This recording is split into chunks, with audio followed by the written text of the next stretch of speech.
Eu vou trazer para vocês uma entrevista bacana que a gente fez ontem, eu e a Ângela Carrato, com o Tomás de Toledo, que é pesquisador do Egito Antigo, antropólogo, né?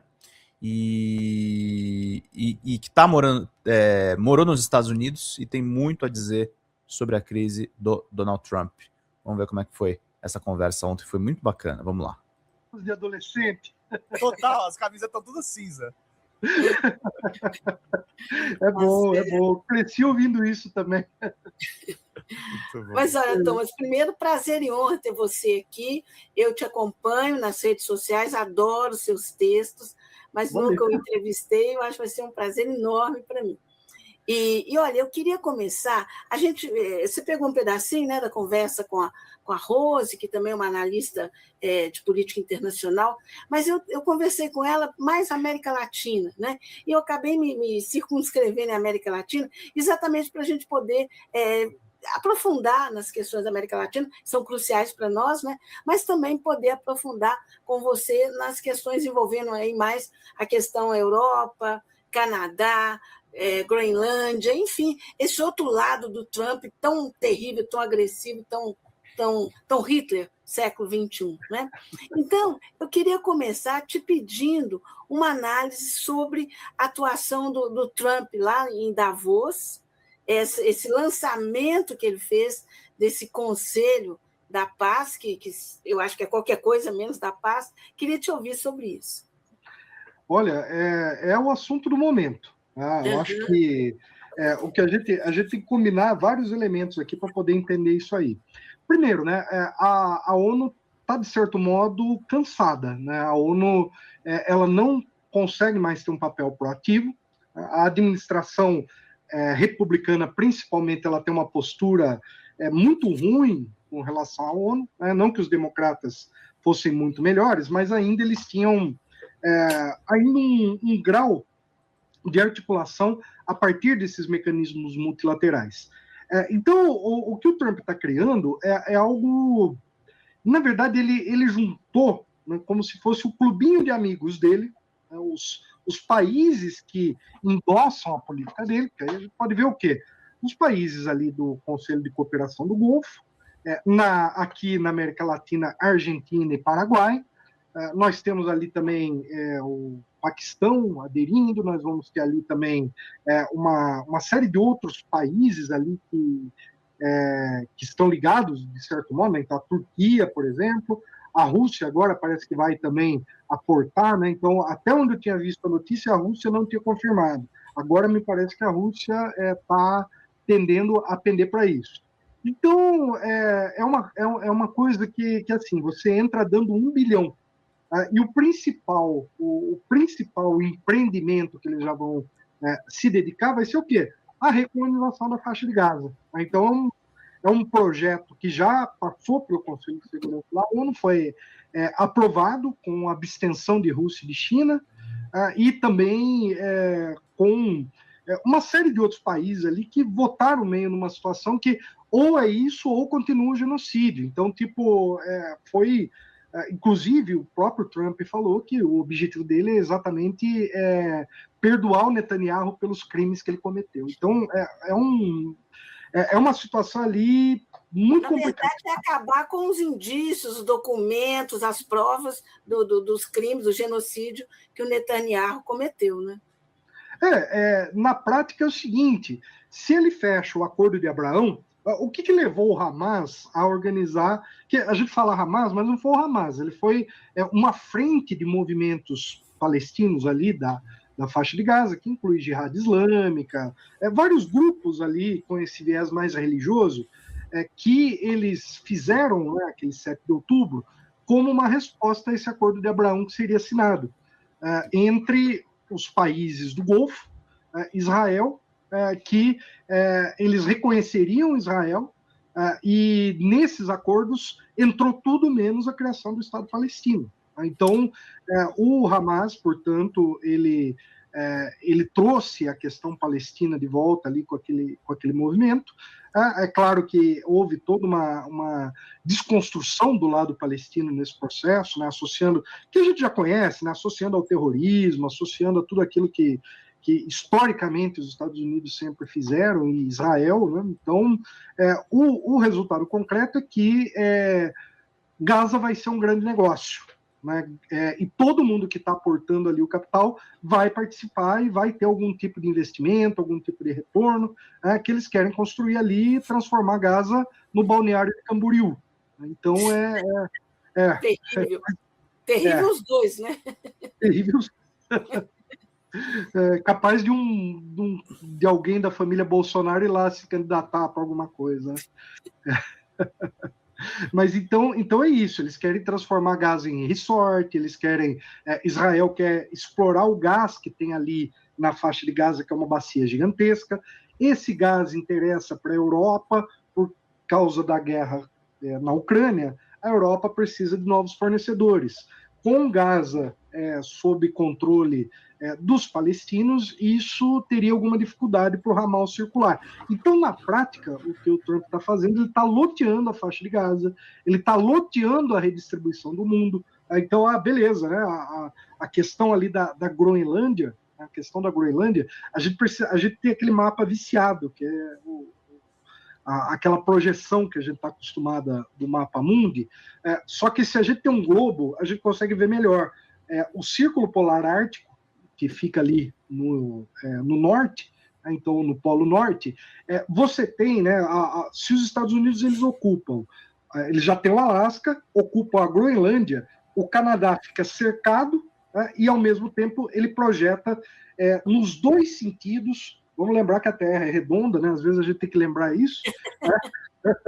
Então a gente tem ali, né, o posicionamento dele a partir daquele ponto, ele consegue atingir numa velocidade muito grande os territórios da Rússia, até da China, com um pouco mais de atraso com relação ao da Rússia, se for um míssil hipersônico, alguma coisa assim, mas ele consegue atingir. Da mesma forma que ele consegue ali estabelecer uma zona de ocupação permanente na própria Europa. Né? Então, porque a Groenlândia ela se projeta no sentido Europa e o Alasca se projeta no sentido Ásia. Então você tem ali uma possibilidade de controlar o Heartland, né? Na teoria da geopolítica, segundo Mackinder, o Heartland da Ilha Mundo, que é a Eurásia, quem controla o Heartland controla a Ilha Mundo, quem controla a Ilha Mundo controla o planeta. Então, na verdade, é a volta da velha geopolítica, né, que predominou ali no século XIX, Primeira Guerra Mundial, até, de certo modo, na Segunda, seguiu uma lógica um pouco diferente na Guerra Fria, e principalmente no pós-Guerra Fria, mas agora o que a gente vê agora é uma consolidação ali disso nessa doutrina. Então, Trump ele atua em várias frentes. Na América Latina, retomando a doutrina Monroe, né, o Big Stick, do Theodore Roosevelt, que ele está agora chamando a doutrina dele de Donway, né? Donald Trump com James Monroe. E aí também ele se projeta no Oriente Médio, com a questão de Gaza, né, e se projeta também na Groenlândia, que no caso é o controle da Europa. Ali vai virar uma rota, né? Porque o que está acontecendo é uma região em degelo, por causa das mudanças climáticas. O Ártico ele está passando por a região do planeta que está mais acelerado o processo de degelo. Então, a tendência ali é que se formem novas rotas e os Estados Unidos eles já querem estar ocupando uma posição estratégica para a hora que for necessário ali eles, então, consolidar aquela rota. Para a Rússia, é uma situação desconfortável, porque ele vai controlar na prática ali duas saídas estratégicas, né, duas pontas da América do Norte em direção à Europa, em direção à Ásia, né, então gera um desconforto para a Rússia, e a Rússia ela pode usar, né, isso como uma certa moeda de troca, né, então o Trump vai lá, cria uma super base militar na Groenlândia, né, ocupa uma posição estratégica lá, e daí ele faz um acordo com o Putin no sentido de garantir a livre navegação, garantir ali um posto russo, qualquer coisa assim, aí pode negociar alguma coisa do Mar do Norte, do Mar Báltico, então, enfim, o Trump, o que ele faz? A gente tende a subestimar o Trump, no sentido de achar que ele é um cara burrão, né, cara chucro. Ele é chucro, mas de burro ele não tem nada, ele age em plena consonância com... Agem de acordo com o mercado financeiro. O professor Trevisan falou agora há pouco, a gente mostrou para vocês, e o Tomás Toledo também fazendo um comentário na mesma direção. Gente, 98, vamos contribuir, turma. Tá parado aí o chat, vamos conversar, gente, enquanto a gente vai abordando todos os principais assuntos. Cadê vocês? Projeto imperialista dos Estados Unidos. E ele consegue dar passos muito mais acelerados do que os democratas vinham dando. E também, de certo modo, do ponto de vista dos interesses econômicos do imperialismo, o Trump ele é muito mais certeiro. Então, da geopolítica, da economia, ele está fazendo uma série de movimentos que vão no sentido oposto do que os democratas propunham, mas nesse sentido ele está fortalecendo o projeto imperialista de uma forma sem precedentes. Sim. Agora, uma coisa que eu fico intrigada e quero te perguntar sobre isso é o seguinte, sem dúvida, o Trump está acelerando, né, esse processo imperialista que é dos Estados Unidos como um todo, né, não é só de republicanos, não, de todos. Mas é curioso pelo seguinte, os Estados Unidos já têm o direito de uso ali na Groenlândia. Eles praticamente já têm base lá, né? Eles podem estacionar o que quiser lá. Mas por que eles fizeram isso agora e criando essa confusão toda com a Europa, inclusive ameaçando acabar a OTAN? Não é muita confusão por alguma coisa que eles já tinham acesso? Eu acho que não, eu acho que é assim. O Trump, vamos fazer aqui uma analogia com o jogo de truco. O Trump, ele é um truqueiro. Ele bem adequada a figura, né? Bem adequada. Exatamente. Ele é um cara que ele blefa, e no blefe ele acaba avançando além do que ele avançaria se ele não blefasse. Então, quando ele fala em anexar o Canadá, anexar a Groenlândia, fazer isso, fazer aquilo, veja só, a Europa hoje, tudo que o Trump impôs, a Europa aceitou. E aí o Trump ele está pensando aí em várias questões. Por exemplo, a OTAN. O que interessa para o Trump a OTAN? Se os países membros da OTAN aumentarem o seu orçamento militar para comprar arma dos Estados Unidos, aí ele não faz a OTAN. Então ele joga essa, né? A Europa está desesperada para manter a OTAN, porque a Europa, desde o fim da Segunda Guerra Mundial, ela não tem um sistema defensivo soberano. Nenhum país ali da Europa sozinho consegue se defender, e os Estados Unidos ocupam. O país que mais tem bases militares dos Estados Unidos até hoje é a Alemanha. Tem mais cento e tantas, quase 200 bases militares dos Estados Unidos. E os Estados Unidos, portanto, eles têm ali, né, que assim, postos, uma série de coisas ali, não é só base completa. Mas o Japão, a Alemanha, a Itália, todos os derrotados da Segunda Guerra Mundial e, de certo modo, alguns da Guerra Fria, têm bases militares dos Estados Unidos. Né? E a gente vê a OTAN batendo de frente. A França, originalmente a França não aderiu à OTAN, porque na doutrina militar da França, do Charles de Gaulle, uma guerra entre Estados Unidos e União Soviética, entre os dois blocos, onde que seria o palco de operações? Exatamente na França. Então, para os franceses, não interessaria a OTAN nos formatos que estavam ali. Tanto que a OTAN, a França só aderiu à OTAN muito recentemente. E aí as ondas de expansões ali da OTAN no sentido do leste europeu foram o que foi pressionando a Rússia para retomar pelo menos o seu protagonismo regional. Então, como é que o Trump joga com isso? O Trump ele tem um objetivo claro, e ele tem uma técnica muito clara, que é o seguinte: ele ameaça muito mais do que vai fazer. Se ele vê que essa ameaça que ele jogou na mesa, alguém mordeu a isca, acreditou, levou e retrocedeu, ele bota as negociações em outros termos. Então, é muito inteligente a estratégia dele. Ele bate para colocar a pessoa com quem ele vai negociar, seja aliado, seja inimigo, ele coloca numa condição, e nessa condição ele parte para uma negociação sob vantagem. Ironicamente, um dos poucos que ele não conseguiu dobrar com essa tática foi o Lula. Exatamente. Exatamente. Exato. E isso é um perigo, né? Porque indica que ele vem com tudo, né? Ele não é de desistir fácil, né? Agora. Então, o Brasil tá aí na mira, né? Uhum. Agora, pegando a questão da Europa, né? A Europa vive uma situação assim terrível, porque imaginavam, né, nessa russofobia que eles vivem, que o perigo viria da Rússia, né, e estavam abraçados aos Estados Unidos, e, na verdade, quem os agrediu, quem está fazendo ameaças pesadíssimas, é exatamente o aliado. Né? Como é que fica a Europa nessa situação? A gente viu que na própria doutrina, a Donroy, né, a avaliação que é feita da Europa é lamentável. Né? A Europa acabou em termos daquela potência que ela foi nos últimos séculos. Né? A Europa, hoje, caiu a sua relevância.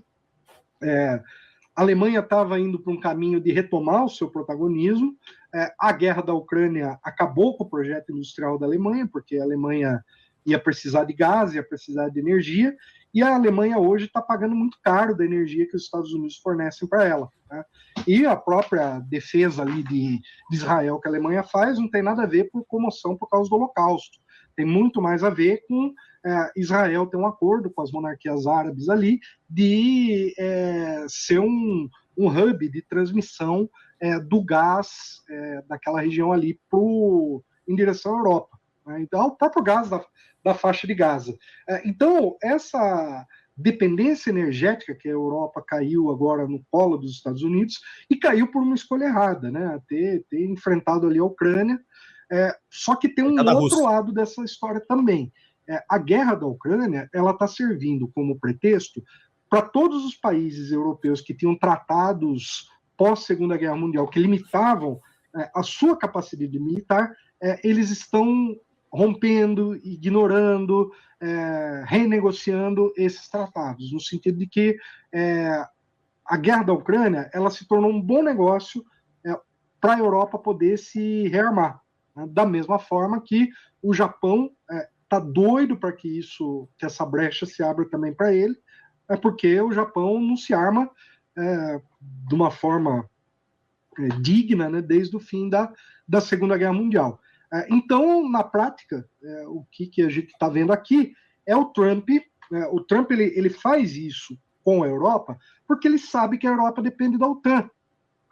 Nesse momento histórico, a Europa não tem uma alternativa à OTAN. Ela pode vir a construir? Pode. 10, 15, 20 anos para ela poder sair da OTAN, tomando uma decisão agora e mantendo isso pelo período. Porque ela tem que refazer um parque industrial, ela tem que repensar suas integrações, ela tem que pensar nos materiais estratégicos. Fala galera da Folha TV, não se esquece de se inscrever aqui no nosso canal para assistir programas como Folha Notícias Manhã, Folha Notícias Noite, o nosso Folha Entrevista e o nosso Barzinho das Meninas. Muitas coisas bacanas a gente acompanha por aqui e a gente precisa muito, muito do apoio de vocês para nosso trabalho jornalístico, investigativo, de curadoria de conteúdo, com vocês ajudando no nosso Pix, folhademocrata@gmail.com, ou mandando superchats, valeu demais, e os recursos financeiros, tornando-se membro do nosso canal, no nosso curso de jornalismo básico, para você ficar muito bem informado a respeito de tudo. Queridos e queridas, muito obrigado pela presença de todos vocês. Vida longa e próspera. Cuidem-se, cuidem dos seus, e não esquece de se inscrever aqui na Folha TV. Até mais!